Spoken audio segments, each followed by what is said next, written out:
جنت اور جہنم کا راستہ۔ ابو ہریرہ رضی اللہ عنہ سے روایت ہے کہ رسول اللہ صلی اللہ علیہ وسلم نے فرمایا، آگ یعنی دوزخ شہوات سے ڈھانپ دی گئی اور جنت ناپسندیدہ چیزوں سے ڈھانپ دی گئی ہے۔ اس حدیث کا پس منظر کچھ یوں ہے کہ رسول اللہ صلی اللہ علیہ وسلم نے فرمایا کہ جب اللہ عز و جل نے جنت کو پیدا کیا تو جبریل علیہ السلام سے کہا کہ جا کر اسے دیکھاؤ۔ چنانچہ جبریل گئے اور دیکھا اور واپس آ کر عرض کیا، اے میرے رب، آپ کی عزت کی قسم، اس کے متعلق جو بھی سنے گا وہ اس میں داخل ہونا چاہے گا۔ پھر اللہ کے حکم پر جنت کو ناپسندیدہ چیزوں سے ڈھانپ دیا گیا۔ پھر اللہ نے فرمایا، اب جا کر اسے دیکھ کر آؤ۔ چنانچہ وہ دوبارہ گئے اور دیکھا تو کہا، اے میرے رب، آپ کی عزت کی قسم، مجھے اندیشہ ہے اب اس میں کوئی داخل ہی نہیں ہو سکے، یعنی راستہ اتنا مشکل ہے۔ اسی طرح جب اللہ نے آگ کو پیدا کیا تو جبریل علیہ السلام سے فرمایا، اے جبریل، جا کر جہنم کو دیکھاؤ۔ جب وہ وہاں پہنچے اور دیکھ کر واپس آئے تو کہا، اے میرے رب، آپ کی عزت کی قسم، کوئی بھی شخص جو اس کے بارے میں سنے گا اس میں داخل نہیں ہونا چاہے گا۔ پھر اللہ تعالیٰ کے حکم پر اسے خواہشات سے ڈھانپ دیا گیا۔ پھر اللہ تعالیٰ نے فرمایا، جبریل، اب جا کر اسے دیکھاؤ۔ چنانچہ وہ گئے اور اسے دیکھا تو کہا، اے میرے رب، آپ کی عزت کی قسم، مجھے تو اندیشہ ہے کہ اب کوئی آدمی اس میں داخل ہونے سے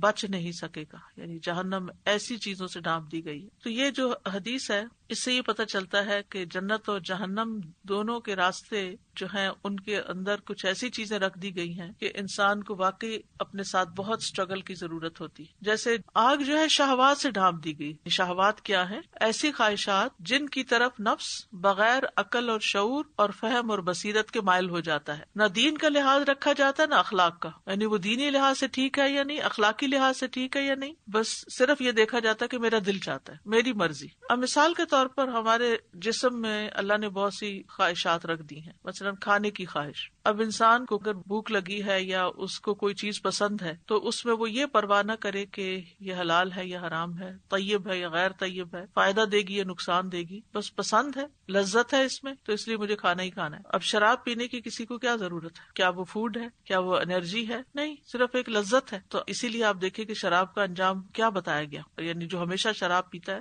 جنت میں جانے سے رہ جائے گا، اگر مکلمہ گو ہے تو سزا بھگت کے جنت میں پہنچ جائے گا، لیکن اللہ تعالیٰ نے اس کی سزا رکھی ہے۔ پھر اسی طرح زنا، نہ عقل، اخلاق، دین، کسی بھی اعتبار سے اس کا کوئی جواز نہیں بنتا، لیکن جو لوگ اس کے عادی ہو جاتے ہیں ان کو اس میں کوئی برائی نظر نہیں آتی، اس کی جسٹیفیکیشن کر لیتے ہیں، لیکن ہوتی اصل میں خواہش نفس ہی ہے۔ اسی طرح بہت بولنے کی خواہش اور یہ پرواہ نہ کرنا کہ صحیح بات کی ہے یا غلط بات کی ہے، جو منہ میں آئے بول دینا، تو یہ بھی ایک طرح سے ایک شہوت ہوتی ہے انسان کے اندر۔ تو بہرحال اسی طرح سورۃ آل عمران میں اللہ تعالیٰ فرماتے مال کی خواہش، اب اس کے کمانے میں انسان پرواہ نہ کرے کہ حلال سے آ رہا ہے یا حرام سے آ رہا ہے، بس صرف اندھا دھند اس کے پیچھے چلتا چلا جائے۔ تو خواہشات کی پیروی جو ہوتی ہے وہ انسان کو گمراہ کر دیتی ہے، سیدھے رستے سے ہٹا دیتی ہے۔ سورۃ القصص میں اللہ تعالیٰ فرماتے ہیں، اور اس سے زیادہ گمراہ کون ہو سکتا ہے جو اللہ کی ہدایت کو چھوڑ کر محض اپنی خواہش کے پیچھے لگا ہوا ہو۔ پھر اسی طرح سورۃ مریم میں بھی آتا ہے کہ ان کے بعد ایسے جانشین پیدا ہوں گے جو نماز کو ضائع کر دیں گے اور اپنی خواہشات کی پیروی کریں گے، جیسے سونا۔ اب نماز کے وقت میں سوتے رہنا کیا ہے؟ محض خواہش کی پیروی ہے، فرمایا عنقریب وہ جہنم کے گڑھے میں جا پڑیں گے۔ یہ خواہشات تو اول دن سے انسانوں کے ساتھ لگی رہی ہیں، لیکن جو وقت گزرتا جا رہا ہے ان کی نوعیت بھی بدلتی جا رہی ہے۔ فتنوں کے دور میں خواہشات کا غلبہ کچھ اور بھی زیادہ ہوگا۔ رسول اللہ صلی اللہ علیہ وسلم نے فرمایا، تمہاری اس وقت کیا کیفیت ہوگی جب دین میں اپنے پسند کی باتیں شامل کر لی جائیں گی۔ خواہشات کا غلبہ ہوگا، یعنی خواہشات پر مبنی کام کیے جائیں گے، بھائی بھائی میں اختلاف ہوگا اور بیت اللہ کو آگ لگا دی جائے گی۔ اسی طرح آپ صلی اللہ علیہ وسلم اپنی امت پر خواہش پرستی کا خوف رکھتے تھے۔ آپ نے فرمایا، مجھے اپنی امت کے بارے میں صرف 3 چیزوں کا ڈر ہے۔ نمبر 1 بخیلی جس کی اطاعت کی جائے، نمبر 2 خواہش نفس جس کی پیروی کی جائے، اور گمراہ امام۔ تو بہرحال یہ خواہشات اور دل کی تمنائیں جن میں انسان اپنے آپ کو نہ روکے، یہ انسان کے لیے خطرناک ہیں اور یہ ہلاک کرنے والی ہیں۔ تو جہنم کو خواہشات سے گھیر دیا گیا کہ جو خواہشات کی پیروی کرے گا اس کے لیے جہنم کا رستہ آسان ہو جائے گا،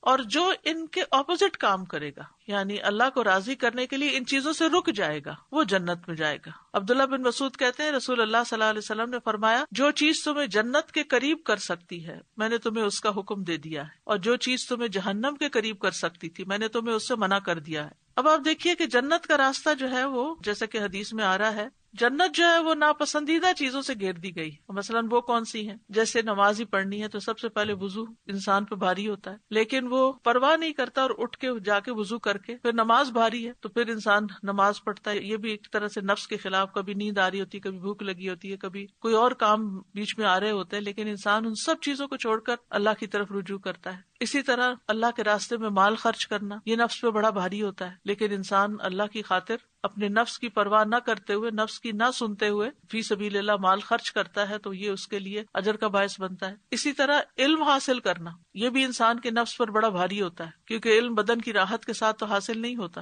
اس کے لیے انسان کو بعض اوقات اپنا گھر چھوڑنا پڑتا ہے، بعض اوقات بھوک پیاس برداشت کرنی پڑتی ہے. جیسے حضرت ابو ہریرہ جو تھے، بعض اوقات ان پہ غشی طاری ہو جاتی تھی بھوک کی وجہ سے. علماء امت نے بڑی بڑی قربانیاں دی ہیں اور بہت سی چیزوں کی قربانیاں دی ہیں جب جا کر انہوں نے علم حاصل کیا اور پھر آگے اس کو سکھایا. اسی طرح علم کا سکھانا بھی ایک مشکل کام ہے، کیونکہ اس میں انسان کو بہت سا صبر کرنا پڑتا ہے، یعنی طالب علموں کے ساتھ بہت سا صبر کرنا پڑتا ہے. اور نیکی کے جتنے بھی کام ہیں، کچھ میں انسان کو زیادہ مشکل پیش آتی ہے اور کچھ میں انسان کو آسانی ہو جاتی. پھر جو کام آسان بھی ہوتے ہیں وہاں ایک اور بڑی مشکل کھڑی ہے، نیت کی خرابی. یعنی بعض نیکی کے کام انسان کو بڑے اچھے لگتے ہیں، وہ خوشی سے کرتا ہے، لیکن پیچھے نیت خراب ہوتی ہے. مقصد لوگوں کی توجہ حاصل کرنا ہے، یا لوگوں میں پاپولر ہونا ہے، یا کسی سے کوئی بینیفٹ حاصل کرنا ہے، تو یہ بھی نفس کی ایک خواہش ہوتی ہے. تعریف چاہنا کہ میری بہت تعریف کی جائے، تو یہ ساری چیزیں جو ہیں یہ انسان کے لیے نقصان دہ ہیں.